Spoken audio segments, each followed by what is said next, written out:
Good morning and welcome to the Everything Real Estate Show with David Angione of DeHoff Realtors. I want to start off by saying thank you to our veterans and our current military on active duty. To the families that have members in the service, thank you for your sacrifice. I know you go through a whole heck of a lot there. So again, thank you very much. Today we're going to talk about the do's and don'ts of a real estate purchase, what happens and why. So when you interview with a lender, whether you pick them, I help you pick them, whether they're your bank, your credit union, whatever, they are going to ask a lot of you, a lot of documentation and paperwork and stuff, starting with your bank statement. Let's say that they ask for your current bank statements and you provide them, but there's a blank page in there and you leave that blank page out because you think it's not important to them. Well, it is, because they need to know what's on that page, even though there's nothing there. They need to be able to see that there's nothing there. If it's not there, they're going to ask you for it. You're going to have to go get it because you threw it away or whatever, and that can cause a slowdown. Before you pay off any credit cards or bills or whatever, you want to speak to your lender and ask them what they think about that, because sometimes actually, which is kind of contrary to what we would think, paying off a credit card could actually drop your credit score. So again, that's what your lender's there for. They're not trying to pry into your personal information. They're trying to, as well as I am, trying to get this loan to process through and to process through quickly. So, and believe it or not, don't quit your job. Don't transfer jobs. Stay on the same job, even though you may not be happy there. If you transfer a job, it's going to cause delays and could even cause you not being able to purchase the home that you want. So again, stay employed with the one that you're in, and stay current there.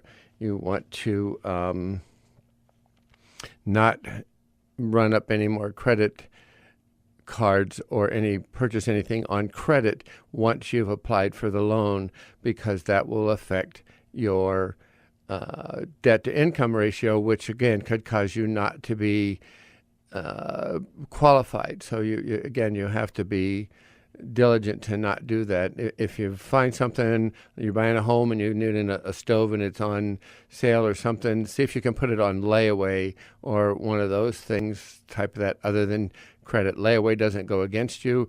Credit does and can change you. And you want to listen to what your lender tells you to do, and listen carefully. I know for myself, sometimes I have a tendency to just listen but not hear to what they're saying. So when you're in doubt of what they say, repeat it back to them or ask them to clarify what they're talking about. If you're going to receive a gift to help with the down payment, you want to let your lender know so that they can provide you with a proper documentation for that.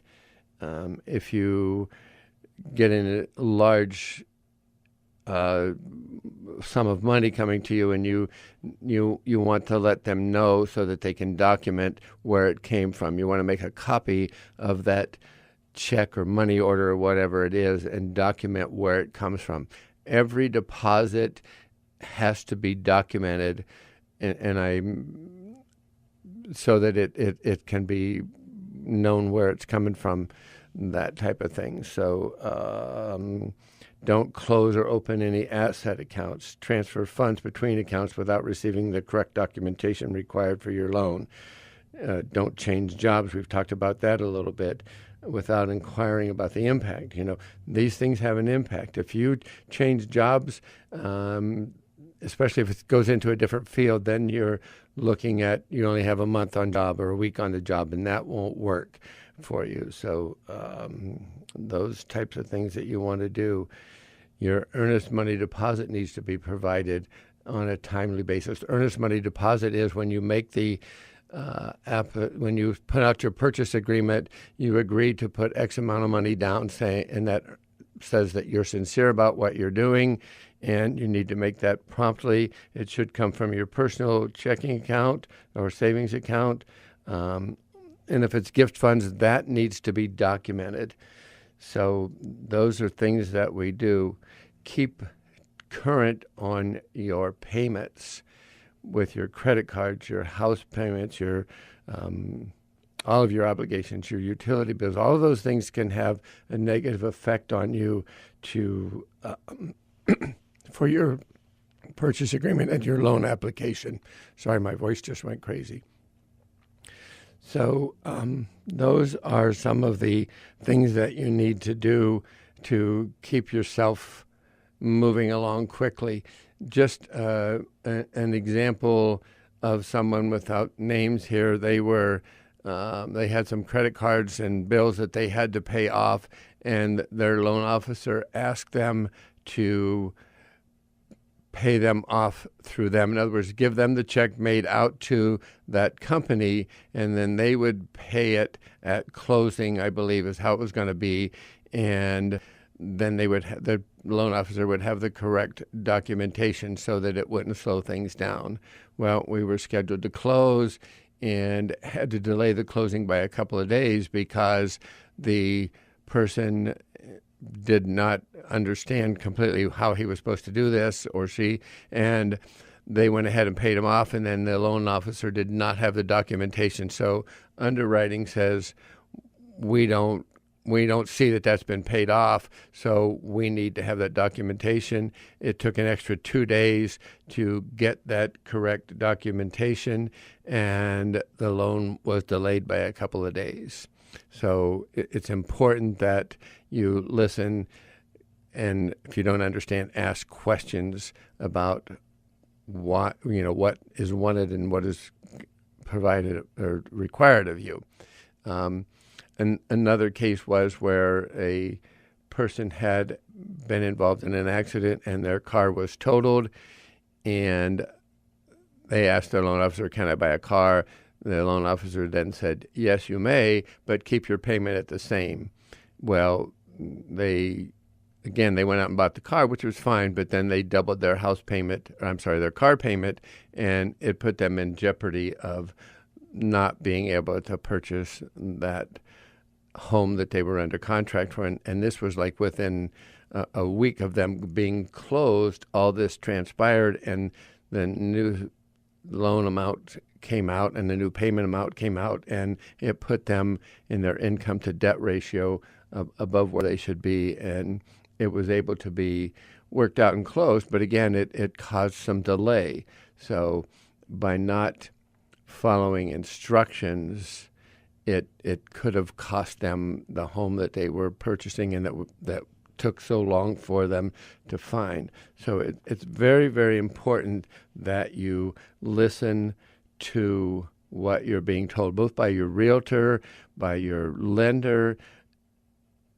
We've done this quite a few times, so we understand the process, and not that you guys don't, but it's something that we do every day, so we know what happens. We know the ins and outs of this, and we're not trying to make things difficult on you. We're actually trying to make things go as smooth as possible by informing you what needs to be done and how to do it and the timeliness of doing that.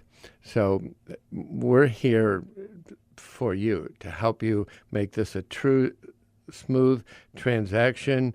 The other thing is you don't want to make any changes to your name legally. You don't want to take any unpaid time off.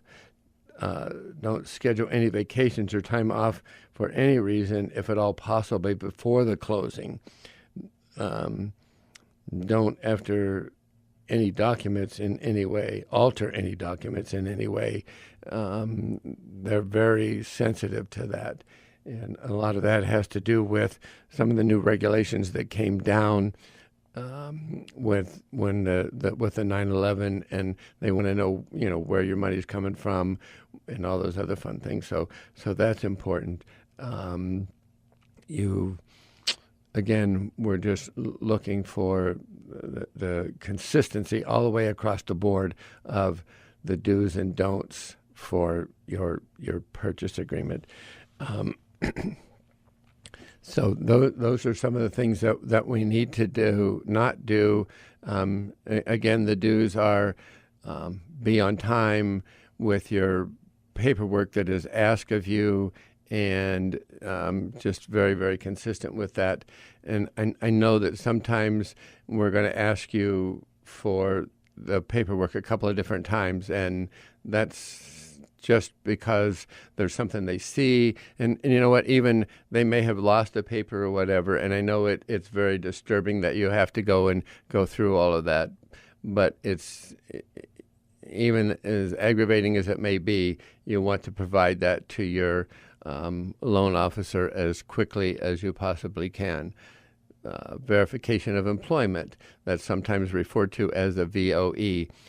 That's important, and sometimes the HR people where you work are very, very busy, and they may not be timely in providing that information. So you may be asked to go to your HR department or your manager or your supervisor or whatever and see if they can't get that speeded along for you. So just that is very, very important. So if you have any questions about any of the stuff that I have been just now talking about, I want you to feel free to email me at david@davidangione.com with your questions or concerns.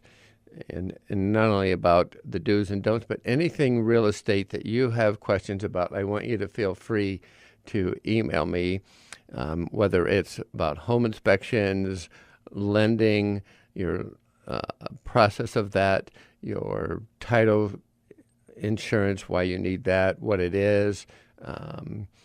There's special programs out there that we have available through some of your lenders, and you have questions about those. If you don't understand something, you see something online about a special thing out there, you can just email me, and if I don't have the answer, there are several places where I can go to have that answer. So we're going to take a short break right now and hear from our sponsors, and we will be right back with Everything Real Estate Show.